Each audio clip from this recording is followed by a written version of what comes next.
Okay, I have a simple but fun effect that you could do right away. So I have here a mixed set of cards here. They're going everywhere. So for this effect, we just need to deal out a couple of piles. One pile of 29 cards in particular. So if you're here, you could actually do that. I could hand you the cards and okay, so let's go ahead and quickly do that here.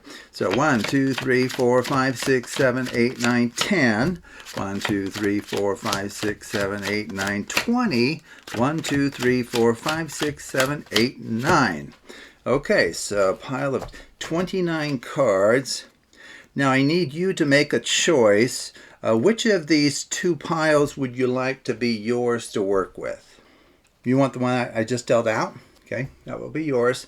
This will be mine. Okay. Now we have a couple of jobs to do. Your job is to go through and count how many red cards are in your pile. And I will go through and count how many black cards are in my pile. Okay. And if needs be, we can check each other's answers at the end to make sure everyone's being honest there. Okay, well, of course you're not here, so I'll have to play your part as well. So what did we say? Red? Okay, so I'm going to go through and count the red. You can help me. 1, 2, 3, 4, 5, 6, 7, 8, 9, 10, 11, 12, 13, 14, 15. Okay, so 15 red cards. And then in my little stack here, I'm counting black. 1, 2, 3, 4, 5, 6, 7, 8, 9, 10, 11. Okay, so we got 15 red cards and 11 black cards. Okay, now I have a prediction as to what the outcome would be when we take your number of red cards and subtract my number of black cards, which would be 15 minus 11 comes out to be 4. So I have a written prediction here, and let's see how close I got to the correct answer here. So my prediction was that the difference would be 1. Okay, that's not quite, oh, wait. It'd be 1 plus 1. Still wrong. What's this? 1 plus 1 plus 2 equals 4. Check that out. My prediction is that we would come up with a difference of 4. Okay? And so just think about that. Just think about how likely that is that I could possibly have known ahead of time what the difference would be in the number of red cards in this pile of 29 and the number of black cards in the remaining cards. That is what's that? You want me to do it again? Why? You think it always comes out to be 4? Oh, okay, well, if that's true, it's not much of a trick. Okay, well, let's just check that. Okay, so you're claiming that it always comes out to be 4, so this isn't much of a trick.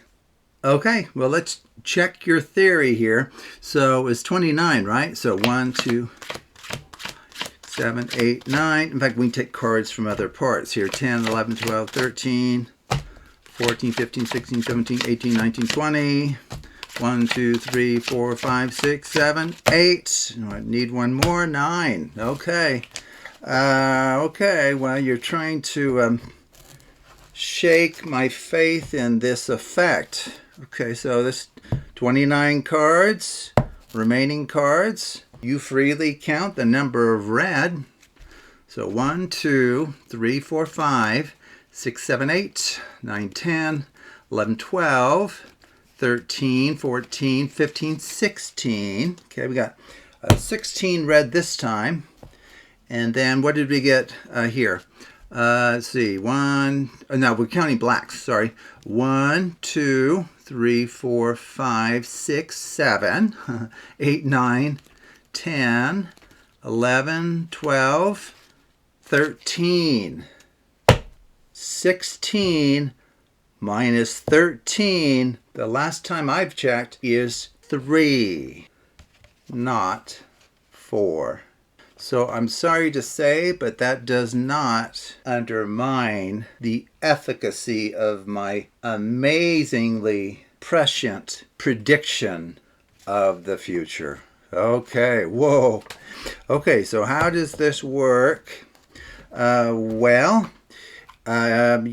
will always get 4 under certain conditions. Okay, so let me just show you the traditional presentation of this, and then I added this twist to it, as you might guess. Okay, so let me tell you what's true for a standard and full deck of cards. So if you start with 52 cards, and what is normally done is you break the cards into a pile of 30 cards, not 29. That was my little variation on the effect. If you actually deal out 30 cards, leaving a remainder of 22 cards, we get these 2 piles here. So why don't we just take a moment and step through the mathematics of it. And then it won't be too hard for you to adjust this number 1 down. And imagine taking a red. Oh, by the way, I removed a red and a black that I put in the box. Not like just 2 black or 2 red. 1 of each color. Those got hidden in the box. But once you understand the traditional presentation, it's not too hard to modify this and actually confirm everything that you just saw in this routine today. If you deal out 30 cards, as is normally the case, that leaves you with 22. Okay, so what we're doing here is we don't know the number of red or black cards in here. Okay, so what I've done is I've represented the number of red cards by the letter R. Well, the number of black cards is going to be 30 minus the quantity R. So that's the number of black cards. So in here we have R red cards and 30 minus R black.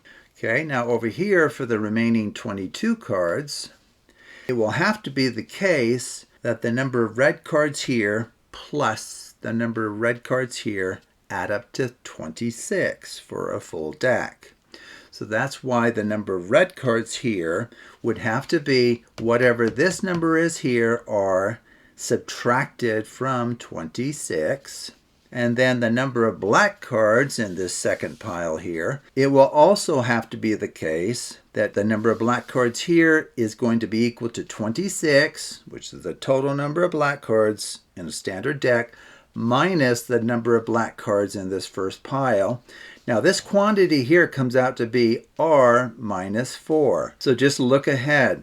If we take R and then subtract R minus 4, we're going to get a difference of 4. Okay? So in the first stage of the performance, I held back a red and black card from the deck, but I dealt out 29 cards instead of 30. That has the effect of still giving me a difference of 4, which kind of agrees with doing it using the whole deck and dealing out 30 cards instead of 29. And then when I put the cards back in the box and respond to your request to do it again, the fact that I'm only dealing out 29 cards when I do it a second time for you with the full deck, it's going to throw off the difference by 1. We got 3 instead of 4. So it kind of covers your tracks. In fact, you may want to actually do it this way always. The way that I did it with the first stage,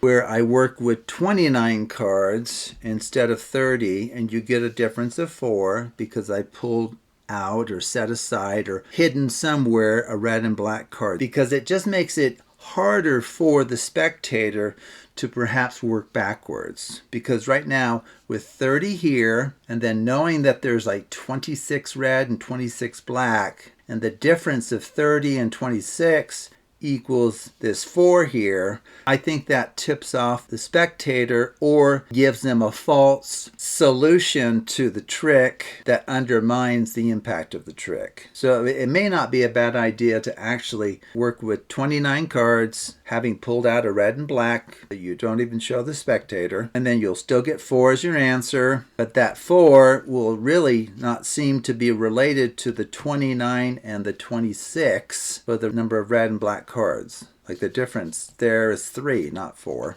So anyway, it's a way to either hide the mathematics driving it, or you can perform it as a 2-stage routine, as I've done in this video.